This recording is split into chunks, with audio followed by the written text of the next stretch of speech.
Alright, who's ready for another review? This is Superman Krypton coaster, Six Flags Fiesta, Texas in San Antonio. This is a B&M floorless coaster, and most people who have ridden it consider it the best B&M floorless in existence.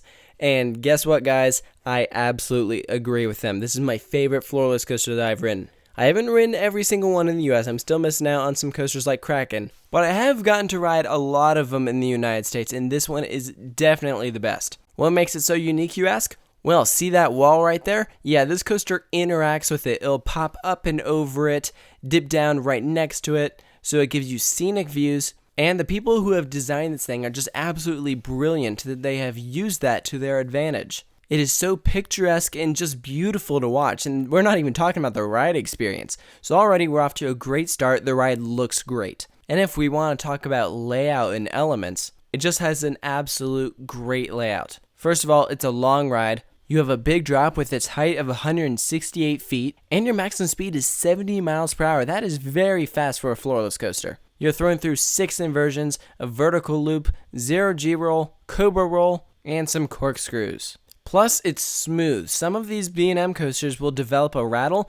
This one, as of when I rode it, did not have a rattle. Now, if there was a downside to Superman Krypton coaster, this is actually a fairly recent downside. It's operating with virtual reality, and actually that's kind of a hit or miss. The downside is that it does have a long line. This by far had the longest line in the park when I went. But if you're a fan of virtual reality, the virtual reality on this is actually pretty cool. Fun fact, the first time that I rode this coaster was actually with the VR. So I had absolutely no idea what was going on because I wasn't familiar with the layout very much. So I definitely kind of had an interesting first ride experience on it. Then of course the second time I rode it, I chose the front row where they don't have the VR. And I gotta say, I much preferred just being in the front row. I mean, the virtual reality is very awesome, but I think there's just no replacement for a good old-fashioned roller coaster, and this thing has a strong layout. It's already an excellent roller coaster, but if you are someone who visits Fiesta, Texas regularly, the VR is a good way to kind of mix things up a bit. So let's talk about some things specifically. First thing I want to mention is that when you get to the top of the lift hill,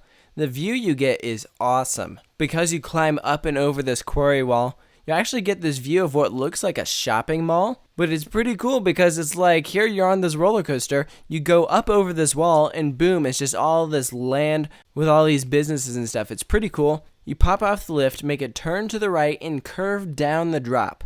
And I gotta say, this is a cool drop.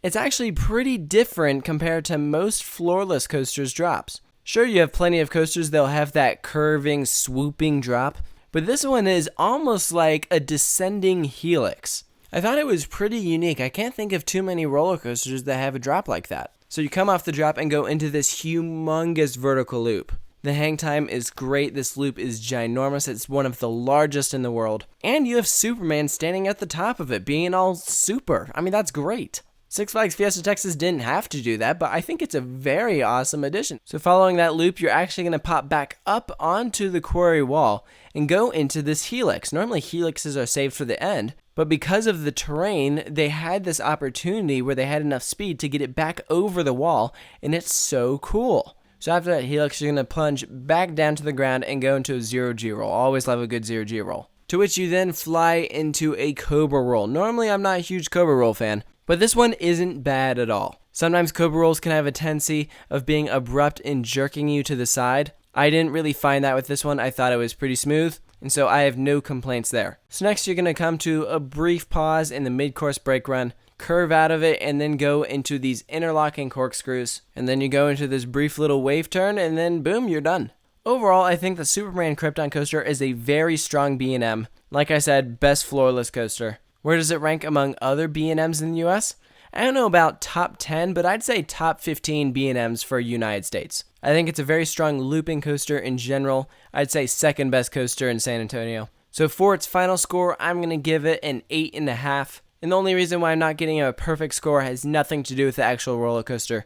It's just because the type of coasters that I tend to give higher scores generally don't go upside down, not always. But they're roller coasters with airtime, which Superman doesn't really have, but that's nothing against this coaster. Floorless coasters typically don't have airtime. And then once you start getting into the coasters that I start giving a 9 to, those are when it starts getting into my top 10. So I don't put Superman in my top 10. I don't remember where I place it, but all that really matters is I think it is the single best floorless coaster ever built. So I want to hear about your thoughts for Superman Krypton coaster at Six Flags Fiesta, Texas. Post all your thoughts in the comment section below, and of course you can check out other coaster reviews that are all available on my channel, and of course I have plenty more coming, so stay tuned for those. Thank you guys so much for watching.